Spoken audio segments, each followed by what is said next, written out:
So before we get into all that, welcome to the show, my man. Appreciate it. Please tell me, where you from? Born in Fort Lauderdale, Florida. Lived all over Broward, Pompano, Margate, Cold Springs. Growing up as a kid. Left for Boston. I gotta, mention Port Charlotte, Florida. I went to high school. Salute. But that's my journey, with my youth. So How was Boston I growing up? love Boston. Really? Yeah. That's home, away from home apparently. But that might be my favorite place on the East Coast. Really? Yeah. For what reason? Childhood.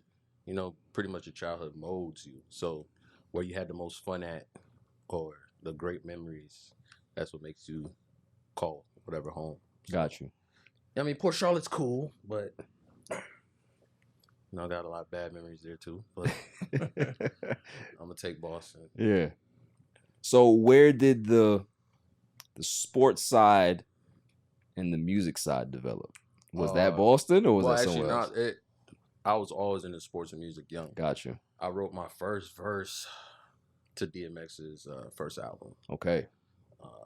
My cousins booed me, told me I was trash. Don't ever rap again. And that kind of like fueled the music aspect. Like I want to get good at this because I like proving people wrong. Right.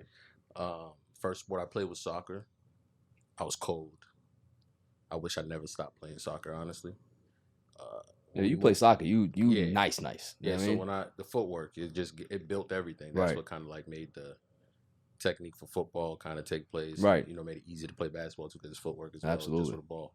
So when I moved to Boston, my mom couldn't find those soccer programs to put me in. Wow. So from there, she was really involved with stuff. She had to work doubles all the time.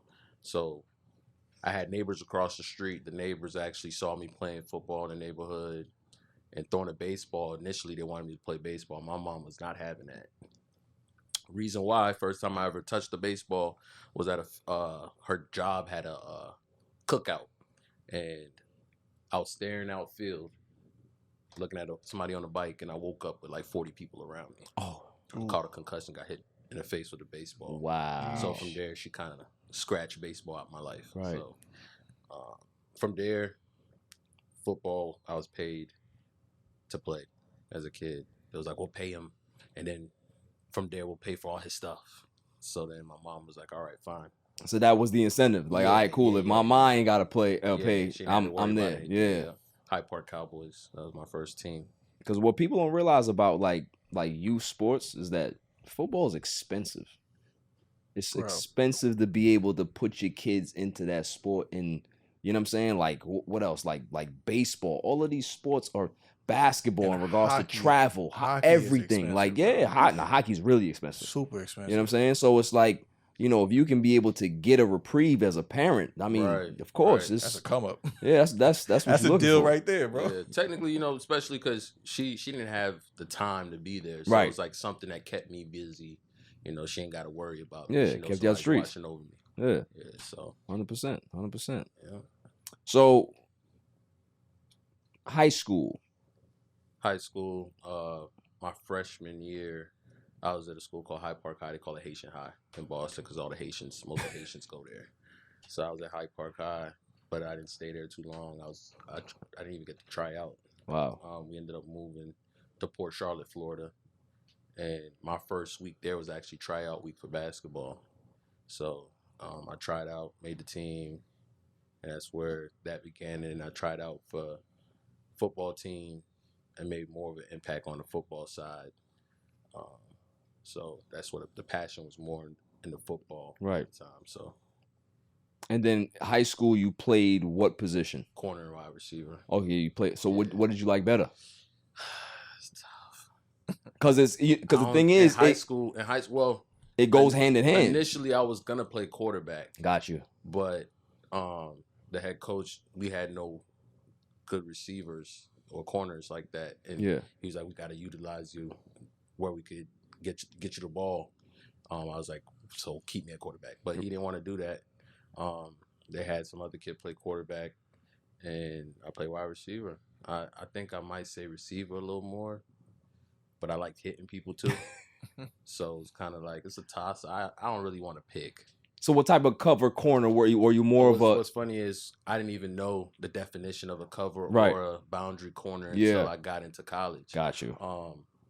I just like to hit. Just like to I hit. knew the role was to get the interception and stop people. But when I got to college, they turned me into, I found out I was a field corner. So I was on the wide side of the field, played man-to-man a lot.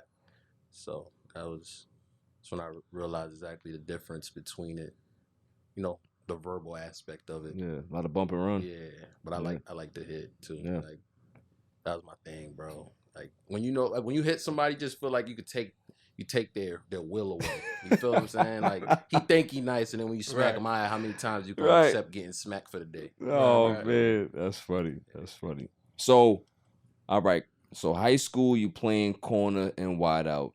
Obviously, you get good enough to the point where I could definitely probably do this in college. Yeah. What was that transition like in regards to? The transition was actually easy because it was like, I think more so was probably around my junior year. I had a coach, well, actually sophomore year he came. His name was Quintel Perkins, Coach P. He kind of invested a lot of time into me because he saw the will, he saw the talent. So he used to pick me up every morning at 5 a.m. before school, and I trained about an hour and a half before school started. And I developed my talent more and started feeling more confident about certain things I could do and learning the game and watching film and stuff like that. Right. Like I got addicted to watching film in my junior year. So it's like that's rare. In high school, it made it simple for me. Like I think my senior year I had 7 picks. Wow. I was able to read and see the play coming before because in high school the package ain't that much. Right. So it's like as soon as the team line up in certain formations, you already know what they're about to run. And the fact that you watching film as a junior, like that's rare. Yeah, you know what I'm saying? So I used to take film home, watch film. I used to watch college film as well, but yeah, the film sessions developed my skill and made me just feel real confident. Yeah. So what college did you choose and why? Well, my freshman year, I went to a school called Chawan. Okay. That was not my initial pick. Gotcha. I had offers from my first offer. I found out from the student what's it called? The person pick up the secretary, student secretary. She told me my first offer initially was Arizona. The head coach told them that I wouldn't be eligible. Wow. So they didn't even take the shot. I guess they didn't even let me know until afterward. And what made you ineligible?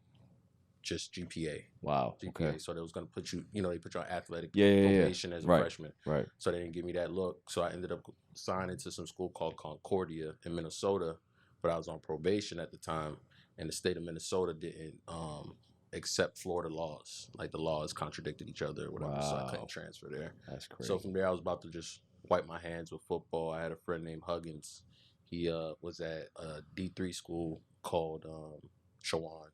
He told me, he's like, bro, don't stay home. Still come play ball. You know what I mean? And you could transfer out and do whatever you want from there. And I was like, nah, I'm straight. But then the coaches called me and they were like, hey, we want you to start at wide receiver. We're going to build a package around you to get you the ball. And I was like, all right, now this is kind of convincing. You know what I mean? So I ended up going there, had a blast. Yeah. It was a dope school. The school was on a plantation. It was crazy. Wow. The experience was wild. Yeah. Driving into the school was just crazy, looking at everything. I never seen cotton fields. Right. Eerie feeling, right? Yeah, bro. It was just like seeing it's like, where fields. am I going? Yeah, bro. I'm playing where? Crazy. You know what I'm saying? But yeah, so that was my first tour of football. And then I ended up leaving because of probation. They claimed I violated, so I had to go back home. Mm. And then I took about 4 or 5 years off. And then something told me in my spirit, like, yo, go back to school and play football. Mm. So I ended up going back. I went to Valley Forge Military College in Pennsylvania. Salute. Larry Fitzgerald went there. A bunch of other Hall of Famers were at that school. That was a crazy experience in itself. Then I had a lot of D1 offers there, but I didn't know nothing about the rules and regulations with the NCAA clock. Right. So Temple was an offer, Illinois was an offer, NC State was an offer. And I found out last minute I couldn't sign. Wow. So I ended up signing to a D2 school called IUP, Indiana University of Pennsylvania. And that's where I ended up just playing corner. Wow. Yeah. Did you ever think about, because the fact that you were getting all of these D1 offers, did you ever think about possibly trying out for an NFL team? Well, it's simple as it sounds, it ain't that simple. It ain't that simple. Yeah. So,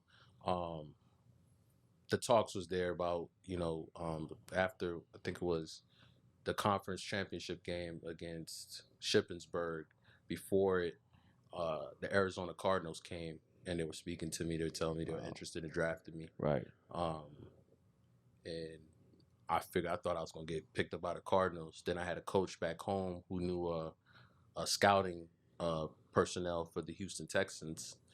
His name was Mike something, I forget his last name. I was talking to him. He's like, "Send me your film." I sent him my film. He was blown away. He's like, "You don't have a manager, not a manager, agent." He's like, "You don't got an agent?" I was like, "Nah, I don't got an agent." And I think that kind of what killed it. I couldn't find an agent. And I was getting no help. Wow. At that school, they didn't give us no help. That's crazy. I mean, it was pretty much because of the guy that recruited me. He got fired, not fired. He left the school. So it's like a new head coach comes in. Right. Doesn't know you exactly. He comes in with his own regime. Yep. He doesn't really want to help the other guys because it'll reflect on the other coach. Right. Like this was the other coach's players. Right. You know what I mean? So they didn't help much. So. Wow. So I guess at that point, football was pretty much done after that. Yeah, I gave it. I kind of tried to hold on to it for a bit. Yeah. I ended up going to Boston, playing for a semi-pro team. Actually, the same semi-pro team with Odin Lloyd that got killed by Aaron Hernandez. That's crazy. I was on that team, the Boston Bandits, and I pretty much went there just to get more film. Yeah. I was playing actually there. They wanted me. I went back to wide receiver, so I was a wide receiver on that team, and I had a blast there too. Did my thing, and I was kind of still trying to hold on and this, that, and third with it. But at some point, I feel like, all right, got to get to the money. Life got bills, and you can't, you know what I mean? Here and there, kept training because I got a few connections. But, right now, I'm actually rehabbing Achilles tendon rupture. Wow. So, where does the music journey start? Music journey was always implemented in between it. It was Right. music and football. It's always music and football. Always. So it's went hand in hand actually for me. So after football, I guess you kind of switch gears, obviously, right? Yeah. Well, it was always in the before I went back. Those 4 years. Yeah. Before I went back, it was all music. Right. At that time, I opened up for Ross when he first came out with Every Day I'm Hustling. Opened up for Ying Yang Twins at that time, Jadakiss, who else at that time, and a few other artists. So at that era, it was just like I was doing a lot of open mics first in Miami, driving all the way from Port Charlotte to Miami every Thursday night. Larry Dog had these events. He's actually, real popular in Miami area, Southwest Florida. He used to be on Comic View as well. So he was pushing me, kind of saw the vision in me. So he had me open up for all these guys. So it made me know that, all right, I am good enough, at that time. So, right. I kept going on the music thing for a while. So after that, it was like the group that I was with, the guys I was around, they started getting into stuff that I wasn't trying to get into. And I was like, hey, man, let me veer away from this. You gotta do your own thing. Yeah. That's when football came back into play. Got you. So football came back into play. Obviously, things didn't really work out. So now it's full steam ahead with the music thing, right? Pretty much. Yeah. So, I mean, what's the new music that's out right now? Well, right now I haven't released a new record yet. Yeah. I'm kind of like building up the catalog. Okay. In the arsenal, I'm writing a lot of records for other people too. Respect. And building that up as well. I want to kind of like know exactly which is the solid 5 I want to run with. I got a lot of dope records right now that I have in the arsenal. So, named the project, got the cover done already. So we just playing it right now by ear until we're ready to really drop it. We're thinking sometime this summer. Okay. So who are you currently like working with? So artist in Boston signed to MMG, Smoke Bolger. I'm also working with artists overseas. She wants to stay anonymous. My producers are CT Beats. He's out here in New York. Been working with him since I was a kid. There's another producer. I don't remember how to pronounce his name. He changes it so much. And I'm not going to butcher it right now, so I ain't going to say it. Also, my cousin, he's an artist back in Florida. He's actually one of the first artists in Broward to kind of have a big buzz. COA Baby. So those are pretty much the main core people that I've been hands-on with. Right. That's what's up. So in regards to like your platform, your brand, like what is the goal for you? Like what do you? For me, the goal is to kind of put other people in position to be successful. Okay. Number one, spread my faith as well. I'm a believer in Jesus Christ, so I want that to be known. And just show people that there's no timetable. Don't let anybody tell you there's a timetable behind your success. That's a ball right there. That right there, I think, is the biggest message for anybody, right? Like there's always this pressure of, damn, son, like I wish I would have known this 10 years ago. If I would have it wasn't your time yet. Right. You know what I'm saying? Like we all have a purpose and we all have a reason why we're doing what we're doing. And once you find it, you just gotta fine tune that motherfucker. Absolutely. You know what I mean? Keep rolling. So and he got bars too, by the way. I heard his music. Yeah? He got some heat. He's pretty good? He got some heat, bro. Yeah. Definitely got some heat. Listen, the fact that you're a Patriots fan, I'm turned off by it. Yeah, but I want to hear the music though. Listen, the fact that I can look past that, you know what I'm saying? Like, if you can look past it, I respect it. It does a lot for you. Yeah, exactly. That's what I'm saying. You know what I mean? It goes a long way. I don't judge him for his beliefs. You know what I'm saying? I just talent-wise, he got it. Yeah. I'm gonna give him that. Nah, sure. man. Salute to you though, bro. Salute to you. Like it's a pleasure to have you here on this couch. It's a pleasure for me, man. You know what I'm saying? I've been incognito for a little bit.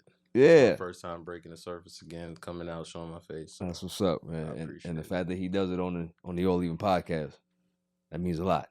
It means a lot. After the break, we're gonna talk a little bit of Patriots. You know what I'm saying? If you got some time, and then we get into some other stuff. You ain't gonna do my Patriots like that though. Keep a little bit of the Patriots. Come on, man. Yo, it's your man DJ G Money from that Flip the Script podcast. You see it? We in the studio right now. Flip, shut up. Yeah. Oh, listen. Shout out to the All Even podcast. My man Barry Grant Jr. What's up, man? What happened? What you want to say to the people? Shout out somebody else's podcast? Yeah, my man got the joint. What's up? All Even. All Even podcast. Yo, it ain't even up here, boy. We put this yo something. All Even. Yo, you. Oh my God. What's up with you, man? Now you gonna that's a shout out. You keeping this? Yeah, keep all that. You want to jump All in the Even camera? podcast, right? Yeah, All Shout out Even. to All Even podcast, right? All Even. That's your man. My man. All right, shout out to All Even podcast. 100%. He cool. Is he cool? Let me see. Is he cool? G. What is it, G? Oh. I said about G. Oh.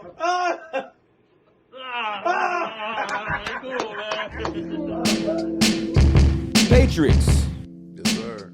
How do you feel about everything that's going on with them in regards to there's a transition going on, obviously. Like, okay, so you love the transition. waiting for the Bill transition. Belichick, you want him out.